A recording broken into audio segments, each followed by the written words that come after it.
Hello, hello, hello. I am Grumm, your Season 1 analyst for all things in the Bubby's Ultimate Battle League, aka the BUBL. That's right. We're here with Week 2 analysis, Week 1 recap a little bit, all that fun stuff. That's what I'm here for. I'm here to give you the insight that you need to maybe gamble on these games. I don't condone gambling, at least not if you're under the legal age of gambling. Don't do that. Don't do that. Tyler, don't gamble. Tyler doesn't gamble anymore. That's a bad look. Either way, I'll get away with it. So I'll get away from it, not away with it. I should figure out, make sure nobody looks, Either way, look, hey, last week, guys, I asked you for your most confident predictions on the season. This week, I'm going to bring it a little simple idea, a simple question as we are just starting to get the season going. We'll talk about stuff, but of the 12 teams, they all have fantastic logos. I want to know who your favorite logo is. Be any of the 12 in the league. I'm asking you of the league, so if you got a different logo that doesn't, I'm asking you in the league. Mine, it's Nexus's Toronto Tyrantrums.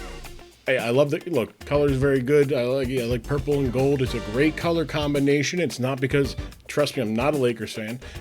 Has nothing to do with that, but it's just a clean combination of colors. And I love the fact that it's an ogre pond with a Tyrantrum mask. Trust me, I definitely did not just realize it this week, but either way, it's very cool. And, shout out to the artist who did it, and also for Nexus for rocking it, because they're bringing it here to the bubble so we can all talk about how awesome it is. Before we get to week 2, I am going to just real quick give you a little recap of week 1. So if you didn't watch all the games yet and you still want to, this is your warning for the next, let's say 2 minutes. We're going to recap week 1 for you starting now. John Jr. and Dite went toe-to-toe with two of the top Terra captains in the league in Enamorous and Hydrapple, but it was the bulk of the Minnesota Lycan Wolves that gave them the strength to get a victory over the Portland Nightshaders.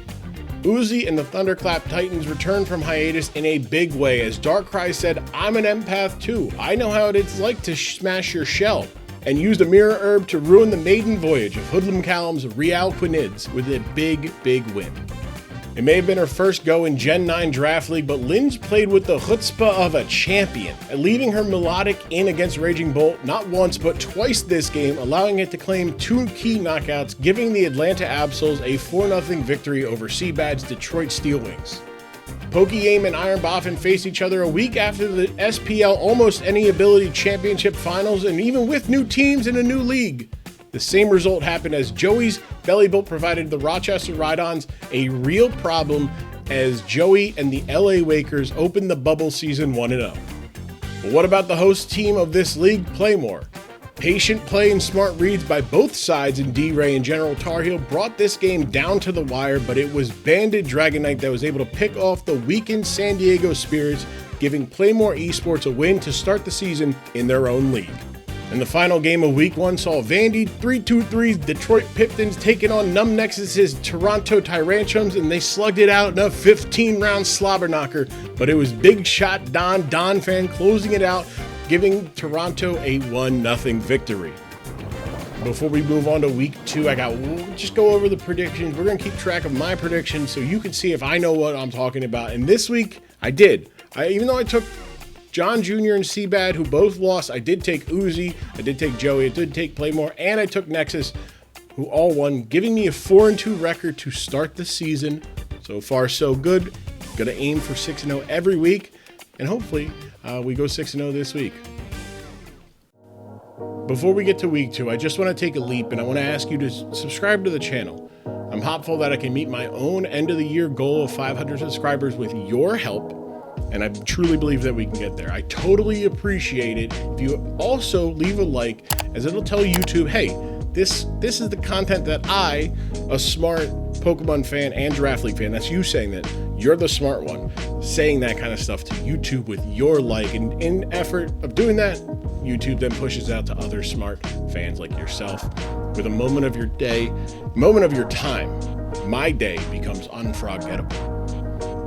Stay tuned though, as there is much more content to come, as I am committed to making more competitive and non-competitive Pokemon content in the near future. So now let's just jump all over to that pad view. Kicking things off in week 2 for us will be Linz and the Atlanta Absol taking on Dray and the San Diego Spirits. Linz is coming off of a big win, a 4-0 win over Seabad. And you gotta be a little concerned for Linz going into this matchup. Big hitters like Weavile and Scizor. Linz's low physical defense as a team might cause an issue, and that could be something that Dray looks to expose here, but there's not a lot of glaring weak spots due to some of the dual types on the team. So it does open some checks into some bad matchups. If it resists one thing, it might be weak to the other thing. But I do think that Linz's best win con is a Terra Fairy Skeledirge. Ideally, obviously, after Scizor's been taken out of the game because that Bullet Punch can do some damage, but that Terra Fairy is going to be very difficult for Dray to deal with. Dray on the other side of things, trying to even up the record, falling to Playmore last week, looking to get to 1-1, keep yourself in playoff contention. Even though it's early, it's still a shorter season. The physical attack is clearly Dray's better attacking stat, I should say, which, like I said, bodes very well for him in this matchup. And despite Linz having a steel type and a ghost type, I think Terapagos has a really good matchup here. Even if it's like a spec set, right? Like it's just breaking things with Terra Starstorm. If Skeledirge comes in and it's not Terra yet to act as a resist to the Terra Starstorm, that's fine. We'll switch out to something else. And there's some changes there from checks there. As far as the Terra captains, Keldeo doesn't need to Terra this week to be effective. I could see Vikavolt, Terra Fairy could become very annoying to deal with, especially if it's bulky. As far as predicting how this is going to go, it's a fun game. It's a fun game no matter what. It could go either way, but I believe the crux of it is prep work on both sides. How does Linz limit the impact of the physical attackers in Weavile and Scizor? How does Dray plan to position Terapagos in the mid to late game? I'm going to go with Dray on this one based on Weavile's real value as an uber fast, uber physical attacker. I'm going to take Dray in this week's game. Next matchup we've got here, Joey Pokey-Aim himself taking on Dite. We got the LA Wakers, we got the Minnesota Lycan Wolves. Joey's coming off of a nice 3-0 win, a very patient win, a very tactical win. And I think that's going to bode well for him this week, especially because his stats pair up very well against Dite, where Dite is strong on the offensive side of stuff. Joey's good on the defensive side and vice versa. It's an incredible Val matchup. I don't know if I've seen a better Iron Valiant matchup. Iron Valiant in general, strong Pokemon, threatening Pokemon, but this matchup's going to be a little bit of a scary one for Dite. I also think just go Terra Fairy on any of the 3 Terra captains and you're good. You got Terra Fairy on, Petrant, and now you've got a very defensive, physically defensive, Fairy type. Belly Bolt can be special or offense or physical. Avalugg also very good. So Terra Fairy, great for the 3 Terra captains in this matchup for Joey. Dite, though, coming off a 2-0 win against John Jr., thanks to Hydrapple being very, very strong and bulky and a pain in the ass to deal with. I know that I said that Joey's stats pair up very good with Dite. So it's not exactly it's not false to say that Dite also has that in some aspects here, but does lack the ability to take advantage of the lack of special defensive walls. Yes, there's a Hydrapple, but Hydrapple's a little slow, and again, like I said, the Terra Fairy options are plentiful for Joey there, and they all look pretty good. That said, though, Heatran looks very strong in the matchup, as only Samurott can answer the call on both of its stabs, so maybe a Specs Heatran or maybe a Flame Charge with some speed and investment there. Terra Hydrapple is the obvious call. Terra Poison, just to get away from any toxics there. I think 2 of the best teams are going to be going at it so early. It's such a treat because it means that both teams are going to be bringing some really good stuff because they don't know exactly where they're going to be in the playoffs. I want to take Dite here. I just can't go against Joey, but I wouldn't be surprised. I'm gonna play the fence there. I would not be surprised if Dite is able to get the win.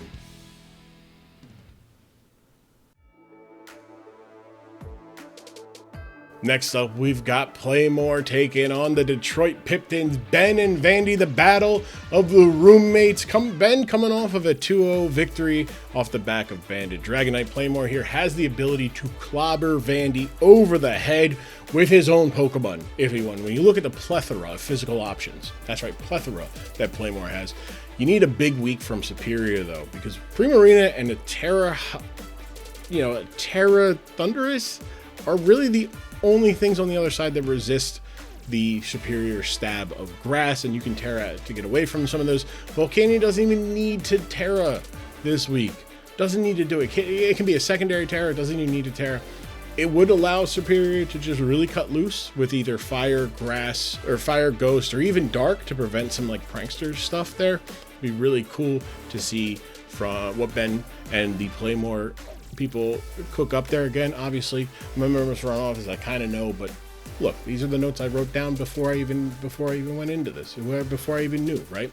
Vandy coming off a tough 1-0 loss against Nexus, looking to get back to 500 against the roommate.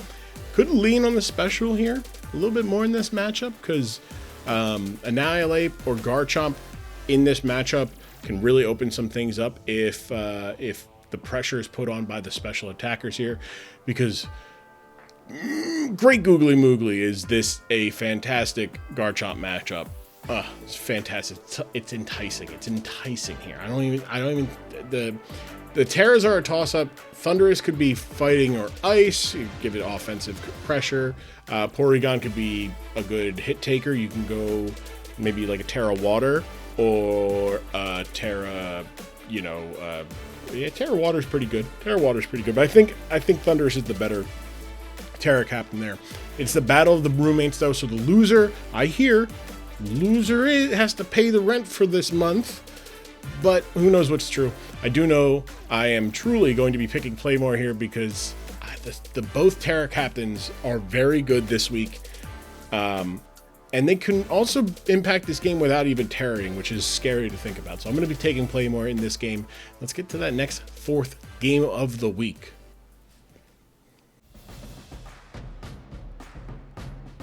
Our next one, halfway through week 2 here, we're game number 4. Nexus taking on John Jr., the Tyrantrums of Toronto, and the Portland Nightshaders going at it. 1-0 start for Nexus. That is both the record and the result of his previous week. You're hopeful go 2-0, maybe go 2-0 in the scoreboard as well. The team's loaded with physical attackers. I love the amount of options that Nexus has to help Grumm, and as its only real special attack. I mean, he does have a Terra Raichu, but it just might not be the best move this week with John Jr.'s physical defensive bulk. But it might not matter, because tell me who John Jr.'s true resist to Grumm is, right? Is it Archaladon? Not really. He doesn't resist. Maybe it's like an AV, hands. I don't know. Either way, John Jr.'s gonna have to find that. Plus, you got Terra Wograpon. I think that's a very strong option just to give a defensive help against Enamorus and Archaladon, as it gets a special defense boost when it Terras every time it comes in. Crazy. John Jr. on the other side of this, tough loss last week, but strong performance. Could have gone the other way, but you look at his team and you say, what's he going to do for Nexus? And I'll tell you what he's going to do for Nexus. Bludgeon, bludgeon, bludgeon. That's it. It is hit hard, hit fast, and often, right? Because you got the higher attack stats and you got the bulky options to weather the storm from Nexus' side of things. And just as JJ, John Jr. needs to find a way to slow down Grumm, Nexus is going to have to find a way to slow down Enamorus. Because if that goes Terra Ground or even a physical set, it might be tough to get over that hump for Nexus. And then Enamorus can become a very big problem. I think the multiple ways for Nexus, though, to handle the hazards, as well as the lack of a true check for Grumm, really puts this one in Nexus's favor. It's not going to be pretty. It might be another 1-0 victory. It's going to be bowling shoe ugly, but it's going to be Nexus coming out with the win.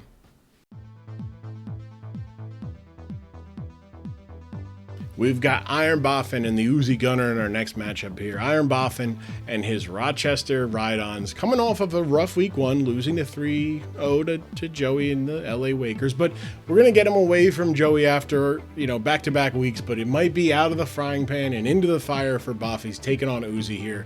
I don't like how this team looks against Palafin. You do have Slowking, you do have Meowscarada's speed, but those are you can easily play around those, and that speed can go one way. The bulk can go away passively with some hazards, who knows. Sandslash, though, I do think is a great option here.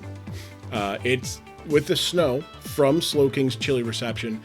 Adamant max speed, so not even Jolly, just Adamant max speed. Sandslash will outspeed even a Scarfed Simian, which is interesting and also very strong, very good for Boff here. I think this is Terra Captain's. Goodra benefits from being a steel type, steel dragon, that is, especially with the Palafin. I think Iron Crown can appreciate maybe a Terra Grass to help with the Palafin, or go Terra Ground and really become an offensive problem for Uzi. Big 6-0 win for Uzi. That Mirror Herb, Darkrai, fantastic. And then also just saying, let me get the nasty plot up to ensure some of these rolls. I am a little concerned about this matchup though for Iron Moth, because I don't know, maybe one of the Terra Captains can be an answer for it. We'll see. I don't know. That the Hisuian Zoroark this week. Have you look at this? Look at Buffin's side of things. It's a solid threat into a team that only Meowscarada can resist its ghost type, and that's Meowscarada. If it turns into a grass type, it's gone. It's gone. I think Rhyperior can go Terra Water this week, Terra Fire, or Terra Poison. It'll let it help soak some hits while still threatening with a Stab Earthquake on the whole team. So it's all mindful of that. The matchup went kind of like funny. Like, I first looked at it, I thought it was heavily in Uzi's favor, but the more I look at it, I think Buffin might come away with this victory. I think Buffin can rely on Slowking, Goodra, and even Landorus a bit to help with the threats, and Meowscarada and Moth and Crown, and maybe even Slowking, or not Slowking, Sandslash can pressure the team. So I'm going to go with Buff here in this matchup. I think it's a very tough matchup for both guys, but I think Uzi is going to be on the losing end of this one, just a smidge. And in our final match of the week, it is Seabad, it is Callum, the Detroit Steel Wings, and the Real Quinids taking on each other. Seabad's coming off a tough week. He's going to look to bounce back against a challenging team. Seabad is really in a weird way. Not stat-wise, but like rain and sun kind of benefit his opponent just as much as he does, if not more, because you either give Gouging Fire a boost in the sun, or Terra Kilowattrel gets perfect hurricanes. But I do love, and when I say love, it's capitalized in my notes, love Goldengo's matchup here. The ability to just launch massively strong attacks, Shadow Balls, make it rains with little to no downside, makes it a very tough matchup for Callum to answer. I would love to see Terra Fairy low kicks. We didn't see it last week. I think that a Terra Blast low kicks is really strong here over Basky Legions. I would just please, I want to see please, Seabad, I want to see the low kicks. I want to see him do things, please. It was only 1 week. I don't know why I'm pleading for you. I just want to see. I can't wait to see. I know it's going to happen. It's going to happen, right? It's going to happen. I think it's safe to say, though, it might be some time before Callum clicks Shell Smash in a battle after it led to a 6-0 defeat. Who knows? Maybe Callum says, I'm not afraid. I have no fear of this. I have no fear of this happening again. Callum has attack options to go after Seabad's lack of special hit takers, but he's going to be a little bit of a challenge for Callum's team. This might be the single greatest Kilowattrel matchup I've ever laid my eyes on. Like, you got a rain team with a ground type that's weak to flying. That alone, you just run Volt Switch and you turn Hurricane and Thunderbolt. That's all. Maybe even throw Terra Blast. What rain? I just look. You don't have even Terra Kilowattrel. Terra Water Fire or Terra Water Fire or Fairy Hitmonlee could be an option.